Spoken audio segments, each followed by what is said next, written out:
Hi, my name is Zoe Francois from Zoe Bakes, and I am going to show you how to crumb coat a cake. And that's when you glue all of the crumbs from your cake to the cake before you do the final icing. That way, you guarantee that you're not gonna have crumbs on the outside of your cake. So we have our cake, it's all ready to go, and now we just need to put on our icing, and we wanna do this crumb cake before we do the final thing. When you're going to put your frosting onto your cake, and you look at it, and it looks like the cakes are not straight up and down, or one cake is a little bit bigger than the rest of them, you can take your knife, your super slicer knife, which is the same knife that we use to cut the layers in the first place, and trim off the little bit of cake that's poking out. The other thing that this is really good for is cutting off this sort of golden brown crust that is on the cake when you bake it. If you don't mind that crust, leave it alone. I actually don't mind it in certain cakes. Like if this was a wedding cake, I would probably take the time to trim off that crust. But just for a regular cake I'm making for my family on a Tuesday afternoon, I'll leave it. But you can go around and just take the slightest bit off of the cake. Save those little bits because those are tasty. But as you're doing this, you are kicking up crumbs. And so it's even more important to do a crumb coat so that all of these crumbs that you're cutting off don't end up on the outside of your cake. So let's finish this up and then I'll show you how to do your crumb coat.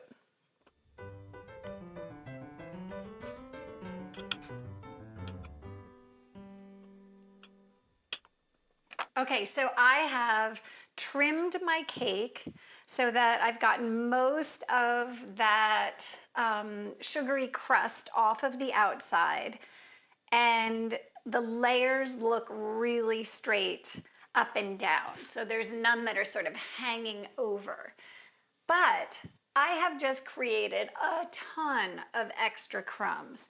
The first thing that I want to do is clean up my cake turner as best I can so that I'm not putting more crumbs on than I need to. Clean that all up.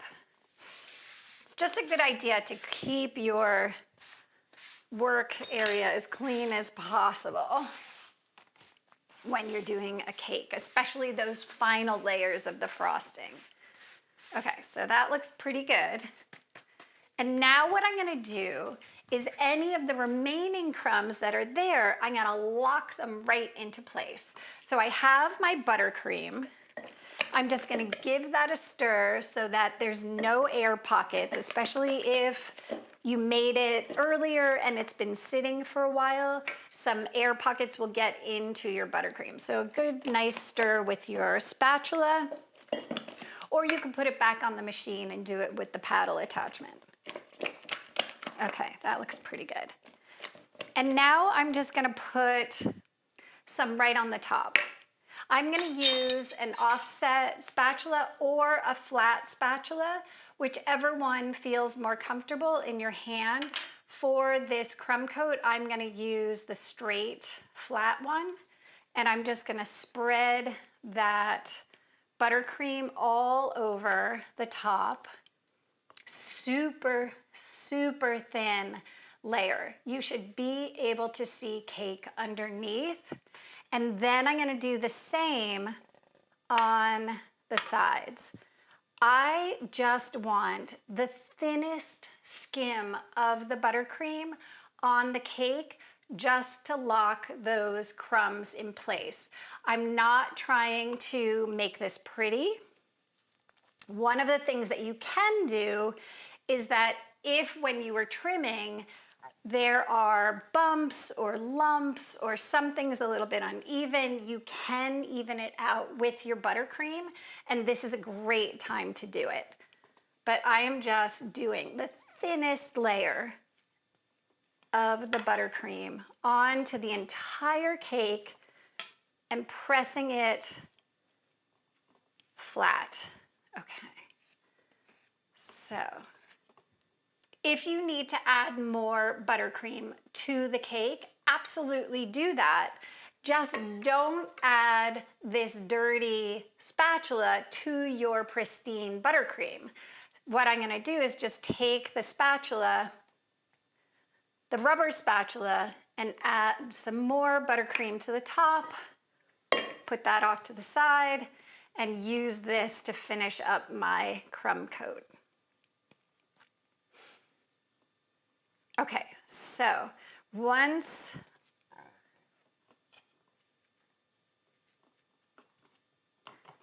I have the entire cake covered in buttercream, now I want to smooth off any rough edges, because what I'm going to be doing is sticking the cake into the refrigerator or even into the freezer to set that buttercream hard. So if I leave these spiky bits, when I come back to put a smooth layer of buttercream over this, it's going to be more difficult. So I want to make sure before I refrigerate or freeze this that I have smoothed out all of those lumps and bumps and spikes that are on my cake. Once I've done that, I can pop this into the refrigerator and lock those crumbs right into place. When I'm done with my spatula, I scrape it onto my bowl with all the scraps, not into my clean buttercream. So that's it. That is a crumb coat. I'm gonna put this into the refrigerator, and once that is set, I will show you what we've got. So our cake has been in the refrigerator for about 10 minutes. Depending on the conditions, it can take 10 minutes, it can take 20 minutes. The test is as soon as the butter has firmed up in your buttercream, it has glued all of the crumbs onto your cake, and now you're ready to move on and decorate. The other thing that you can do at this point is wrap the cake and store it. So if you want to get to this point one day, wrap it up and store it in the refrigerator until the next day, you can carry on with your cake, or you can even wrap it and freeze it. And it will stay frozen for about a week, I would say. And then take it out of the freezer. You want to wrap it really well before you freeze it. Take it out of the freezer, let it defrost completely, unwrap it, and then carry on with your final coat of icing. If you found this video helpful, please subscribe, please tell your friends, like the video, and leave me a comment about other videos you'd like to see. So come back and bake with me some more.